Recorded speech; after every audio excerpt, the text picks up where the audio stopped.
gambaran manusia yang terikat dengan dosa. Dosa apa yang mengikat ibu ini sehingga tidak seorang pun yang bisa menolong dia? Siapakah yang sanggup menolong dia? Siapakah yang sanggup menolong kita saat kita terikat dengan dosa ini? Hanya satu oknum, yaitu Tuhan Yesus Kristus.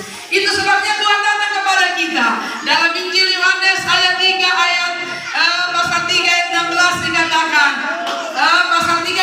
dikatakan, karena begitu besar kasih Allah akan dunia ini sehingga Dia mengaruniakan anaknya yang tunggal, supaya setiap orang yang percaya kepadanya tidak binasa, melainkan beroleh hidup yang kekal.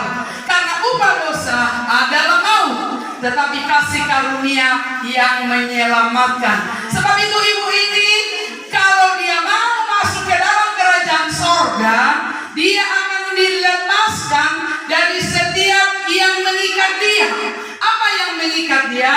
Bapak Ibu, kita mau membuka satu persatu yang mengikat hidup kita untuk kita tidak bisa masuk dalam kerajaan sorga. Kita akan membuka, yaitu yang membuka hanya Tuhan Yesus, yang melepaskan dia, yang membelenggu hidupnya. Apa yang membelenggu hidup kita hari-hari ini? Kita akan lepaskan satu persatu. Yang mengikat ibu ini adalah satu, kita akan melihat perselisihan. Apa Bapak Ibu? Perselisihan. Kalau ada di antara umat Tuhan yang sudah percaya kepada Tuhan, tetapi masih memiliki perselisihan, baik kepada suami istri, anak menantu, dan kepada keluarga lingkungan, hari ini engkau akan dilepaskan agar kita masuk di dalam kerajaan sorga. Amin. Yang kedua, apa yang suka mengikat hidup kita? Ayo baca bersama dengan saya. Apa Bapak Ibu? Yang masih pesta pora dengan minuman, dengan makanan yang namanya pesta pora. Yang coba masih yang ada terikat, kita mau lepaskan dari kehidupan kita.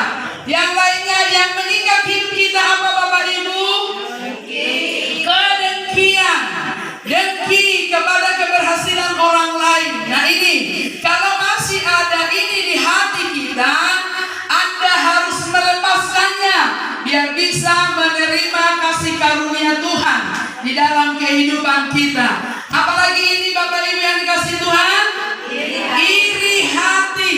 Jangan sampai engkau memiliki iri hati, tetapi milikilah hati yang diperbaharui oleh kuasa firman Tuhan, kuasa Roh Kudus.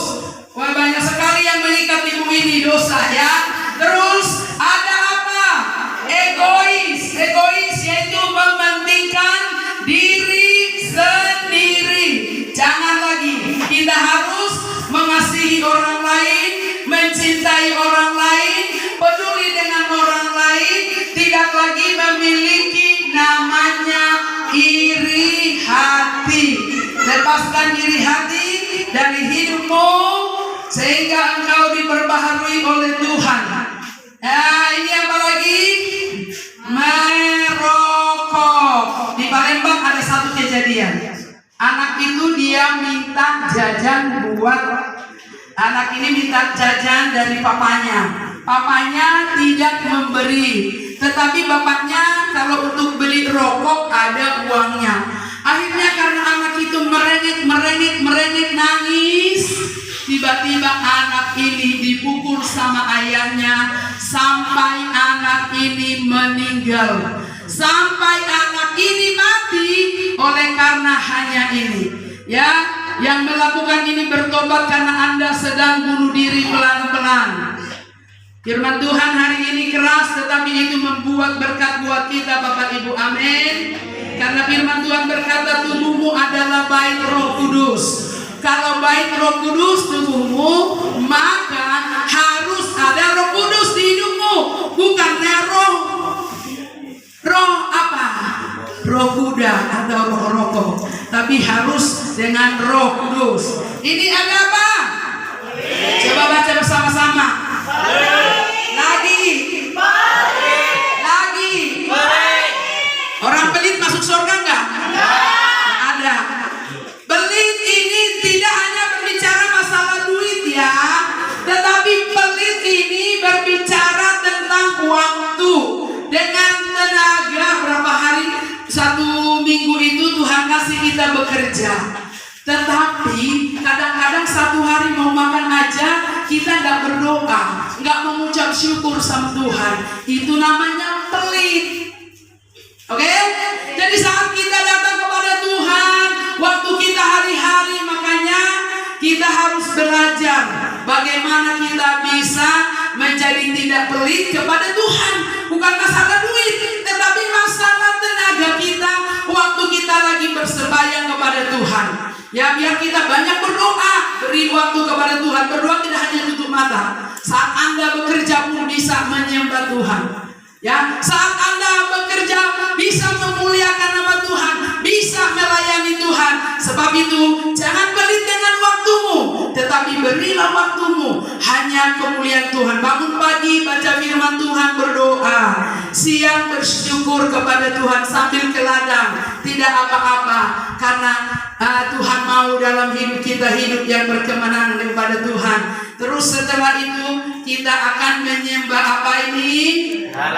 Menyembah berhala. Menyembah berhala bukan berarti saudara hanya didukun ke paranormal, tetapi menyembah berhala. Apa yang Anda sembah hari-hari ini? Bangun tidur, pegang HP, kring, HP, semuanya HP. Ya, semuanya banyak waktunya. Pokoknya HP itu kasih jiwanya. Kalau hilang HP-nya bingung, tidak ada uang untuk beli kotanya. Waduh, utang juga sama Mama Selsi. Enggak apa-apa. Waduh, ini berbahaya. Ini namanya penyembahan berhala.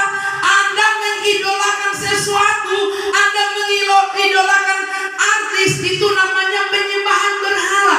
Jadi artinya menyembah berhala bukan berarti ada patung terus Anda sembah, bukan. Penyembahan berhala itu yang Anda sudah lebih cinta kepada dia. Sudah lebih cinta memberhalakan anak.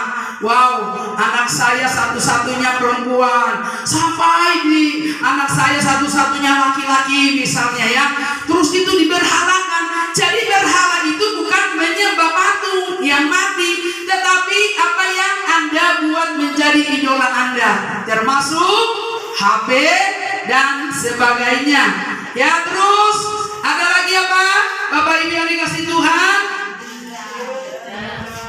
Ya, dendam.